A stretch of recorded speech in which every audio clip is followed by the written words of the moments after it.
তো hello WhatsApp guys, it's me আরিচার enemy. তোমাদের সবাইকে আবার ওয়েলকাম আমার এই ছোট্ট চ্যানেলে। ভিডিও টাইটেল এবং থাম্বনেল দেখে তোমরা অবশ্যই বুঝে গেছো আজকের ভিডিওর টপিক কি নিয়ে। ইয়েস গাইস, আজকের ভিডিওর টপিক আমাদের সোলো লেভেলিং এর এপিসোড 1 নিয়ে। এপিসোড শুরু হয় এবং আমাদেরকে দেখানো হয় যে 10 বছর আগে থেকে বিভিন্ন ধরনের পোর্টাল খোলা শুরু হয়েছে, আর এই পোর্টালের নাম হলো ডানজেন। আর এই ডানজেনের ভিতর থেকে বেরিয়ে আসে বিভিন্ন ধরনের মনস্টার, আর এই মনস্টারের সাথে কোনো রকম সাধারণ মানুষ ফাইট করে পেরে ওঠে না। শুধুমাত্র তারাই এই মনস্টারের সাথে ফাইট করে পেরে ওঠে যাদের মধ্যে জাদু শক্তি আছে, আর তাদেরকে বলা হয় হান্টার। এই হান্টারকে বিভিন্ন ভাবে ডিভাইড করা হয়েছে, বিভিন্ন র্যাঙ্কে ডিভাইড করা হয়েছে তাদের শক্তির উপর নির্ভর করে। এখানে সব থেকে পাওয়ারফুল হলো এস র্যাঙ্কের হান্টার, এরপর এ র্যাঙ্কের, এরপর বি র্যাঙ্কের, এরপর সি র্যাঙ্কের, এভাবে ই পর্যন্ত।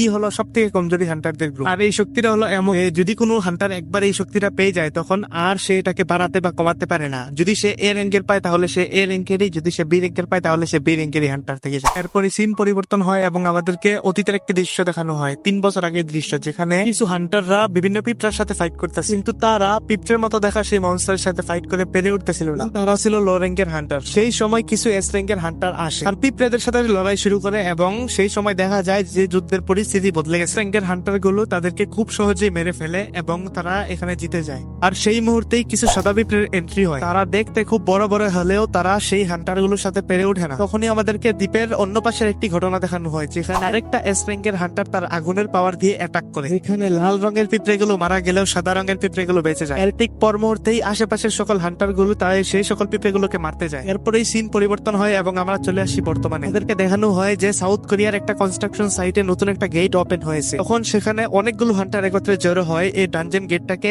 ক্লিয়ার করার জন্য। আর গেটের সামনে আমাদেরকে প্রথমবারের মতো দেখানো হয় আমাদের গল্পের মেইন হিরো সাংজিন ওকে, যাকে নিয়ে এই পুরো গল্পটি পরিচালিত হচ্ছে। তখন সাংজিন ওকে দেখে সবাই খুশি হয়ে যায়। সেই সময় দেখা যায় যে একটা হান্টার অন্য একটা হান্টারকে প্রশ্ন করতেছে যে ও কি খুব পাওয়ারফুল, ওকে দেখে যে সবাই খুশি হচ্ছে। আর এর প্রতি উত্তরে সেই হান্টারটি বলে যে ঠিক তার উল্টোটা, সে এতটাই কমজোরি যে তাকে যে কোনো রেডে দেওয়া হয়েছে, মানে সেই রেডটা খুবই সহজ। পর সাঙ্গের দেখা হয় জহি নামের একটা মেয়ের সাথে। তার সাথে কিছু কথা বলার পর তারা সবাই মিলে রেডে যাওয়ার জন্য প্রস্তুত। আর এই মিশনের লিডার তাদের সবাইকে ডাকে মিশনে ঢোকার জন্য, গেটে ঢোকার জন্য। তখন সবাই মিলে গেটে ঢোকা শুরু করে এবং সাং তার চাকুর দিকে তাকায়। আর তখন আমরা বুঝতে পারি যে সবার কাছে বড় বড় অস্ত্র থাকলেও সাঙ্গের কাছে কোনো অস্ত্র নেই, ছোট্ট একটা চাকু ছাড়া। তখন সে তার এই ছোট চাকু নিয়েই ডানজেনের ভিতরে ঢুকে যায় মনস্টার মারার জন্য। তখন আমাদেরকে অন্যদিকে অন্য একটা জায়গায় দেখানো হয় যে হান্টার অ্যাসোসিয়েশনের লিডার মিস্টার গোকে, যে কিনা সরকারের সাথে মিটিং এ বসে রয়েছিল, এবং মিটিং এ সরকার তাকে বলে যে ডানজেনের ভিতরে মনস্টার গুলোকে মারলে যে মানা স্টোন গুলো পাওয়া যায় এগুলো সরকারকে দেওয়ার জন্য, কারণ সেগুলো থেকে খুব কম খরচে খুব কম পলিউশনে বিদ্যুৎ উৎপাদন করা যায়। শুধু বিদ্যুৎ নয়, বিদ্যুৎ ছাড়াও অনেক ধরনের শক্তি এগুলো দিয়ে উৎপাদন করা যায়। আবারও আমাদেরকে ডানজেনের ভিতরে দৃশ্য দেখানো হয়, যেখানে আমরা দেখতে পাই সাং জিনহ আবার একটা মনস্টারকে মারে। এর ফলে সে আবার একটা স্টোন পায়, এবং এই স্টোন পাওয়ার ঠিক পর মুহূর্তেই একটা মনস্টার এসে তার পেটের ভিতরে ছুরি ঢুকিয়ে দেয়। ঠিক সেই মুহূর্তে অন্য একটা হান্টার এসে সাংজিনহকে বাঁচায়, এবং জুহি কোনো চিন্তা না করেই প্রথমেই তাকে হিল করা শুরু করে দেয়। আর সেই সময় সাংজিনহ দেখতে পায় যে যে সকল মানুষগুলো তার সাথে এই রেডে এসেছিল তারা প্রত্যেকে এক একজন আলাদা আলাদা করে মনস্টার গুলোকে মারতে থাকে এবং মানা ক্রিস্টাল একসাথে জোগাড় করতে থাকে, যা দিয়ে তারা পরবর্তীতে নতুন অস্ত্র কিনে। আর এই অস্ত্রগুলোকে ব্যবহার করে তারা আরো বড় বড় রেডে অংশগ্রহণ করে। আর ডানজেনের ভিতরে সকল মনস্টার গুলো মেরে ফেলার পর তারা সবাই দেখতে পায় যে সেখানে আরো একটা ছোট্ট ডানজেন আছে। এটা কিনা দেখে তারা সবাই অবাক হয়ে যায়, কারণ এটা একটা অদ্ভুত ব্যাপার, এটা সহজে পাওয়া যায় না বললে ভুল হবে, কারণ তারা এটা আগে কখনো দেখেইনি। তারা কি তাদের বড় বড় যে স্ট্যাঙ্কের হান্টার গুলো আছে তারাও কখনো এরকম ডানজেন দেখে নাই। তখন তাদের গ্রুপের লিডার ঠিক করে যে এটা তাদেরকে বাইরে বেরিয়ে হান্টার অ্যাসোসিয়েশনকে জানানো উচিত, কিন্তু বাকিরা বলে অন্য কথা। তারা বলে যে এটার কোনো দরকারই নেই, এমনিতেও এটা বি র্যাঙ্কের ডানজেন, এটা এতটা কঠিন হবে বলে মনে হয় না। এমনিতেও তারা যদি ভিতরে গিয়ে ওর আরো মনস্টার গুলোকে মারতে পারে তখন তারা আরো মানা ক্রিস্টাল পেয়ে যাবে। এরপরেই তাদের মধ্যে একজন বলে ওঠে যে আমরা ভোটিং করে দেখি, যার ভোট সব থেকে বেশি হবে সেটাই হবে। এই দুটো জিনিসের মধ্যে যদি ভোটিং এ সবার থেকে বেশি রায় এটার মধ্যে আছে যে আমরা সবাই মিলে ডানজেনের ভিতরে যাব, তাহলে আমরা যাব, আর অন্যথায় আমরা যাব। তখন ভোটিং শুরু হয় এবং ভোটিং এর এক পর্যায়ে গিয়ে এটা সাংজিনহর হাতে গিয়ে আটকায়। এখন সবাই সবার রায় দেওয়ার পরে দেখা গিয়েছে যে সমান সমান হয়েছে, অর্ধেক লোক বলেছে যে তারা যাবে, অর্ধেক লোক বলেছে যে তারা যাবে না, এবং পরিস্থিতি এমন হয়ে যায় যে যদি সাংজিন হো হ্যাঁ বলে তাহলে হ্যাঁ, আর যদি না বলে তাহলে না। সাংজিন হর ভোটের উপর ডিপেন্ড করে সবকিছু। আর তখন সাং চিন্তা করে যে তার বাবা নেই এবং তার মা হসপিটালে ভর্তি আছে এবং তার বোনকেও কিছুদিন পর থেকে কলেজে যেতে হবে, তার অনেক খরচ বেড়ে যাবে, তাই তার এই সময় অনেক টাকার দরকার। তখন সে যাওয়ার জন্য হে করে দেয়। তখন সবাইকে ডানজনের ভিতরে যেতে হয়। তখন আবার সিন পরিবর্তন হয় এবং আমাদেরকে অন্য একটা জায়গা দেখানো হয়, যেখানে আমরা জানতে পারি যে কোনো হান্টারের হান্টার হওয়ার আগে তাকে একটা টেস্ট দিতে হয়, যার মাধ্যমে তার গ্রুপ নির্ধারণ করা হয়, সে কোন র্যাঙ্কের অথবা কোন র্যাঙ্কের।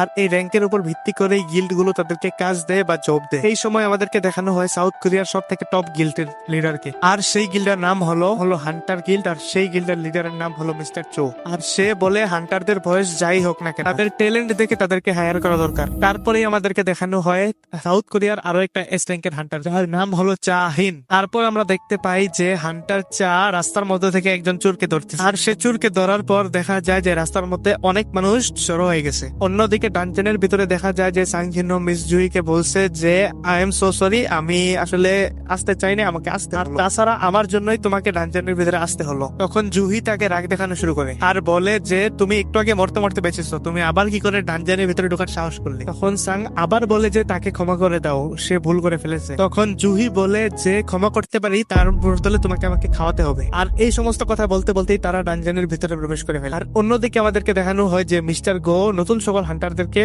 কিছু কথা বলতেছে। মিস্টার গো তাদেরকে বলছিল যে ডানজেলের ভিতরে কখন কি হয়ে যায় আর কোনো ঠিক ঠিকানা নেই, ডানজেলের ভিতরে তাদের সবসময় সাবধান থাকতে হবে। আর এদিকে সাং আর বাকি সবাই ডানজেলের ভিতরে প্রবেশ করে দেখতে পেল যে সেইখানে কোনো মনস্টার নেই, বরং সেখানে কিছু বড় বড় পাথরের মূর্তি রয়েছে, আর তাদের সবার মাঝখানে একটি বড় পাথরের মূর্তি রয়েছে। আর এই মূর্তিটা বাকি সকল মূর্তিগুলো থেকে অনেকটুকুই বড়। আর তাদের ঠিক সামনেই একটি মূর্তির হাতে দেখা যায় যে কিছু কথা লেখা রয়েছে। তখন তাদের মধ্যেই একটা লোক এই সকল কিছুকে পড়ে শোনে। এখন সবাই বুঝতে পারে যে তার এই মূর্তিগুলোর প্রশংসা করতে হবে। ঠিক সেই সময় জুহি সাংকে দেখে বলে যে সে নাকি পাথরের এক মূর্তির চোখ লড়তে দেখেছে, আর ঠিক সেই মুহূর্তেই ঘরের দরজা বন্ধ হয়ে যায়। সবাই এটা দেখে খুব ভয় পেয়ে যায়। এমন সময় একটা বি র্যাঙ্কের হান্টার এই দরজাটা খুলতে গেলে তার পাশের একটা মূর্তি তাকে মাঝখান থেকে কেটে ফেলে। এটা দেখে সবাই ভয়ে কাতরাতে শুরু করে এবং তারা বুঝতে পারে যে এই ঘরে যতগুলো মূর্তি আছে সকলগুলো মূর্তি চলাফেরা করতে পারে, তার মানে তাদের পক্ষে এখান থেকে বেঁচে ফেরাটা অসম্ভব প্রায়। তখন সাং হঠাৎই বড় মূর্তিটার দিকে তাকায় এবং সে বুঝতে পারে বড় মূর্তিটা চোখ দিয়ে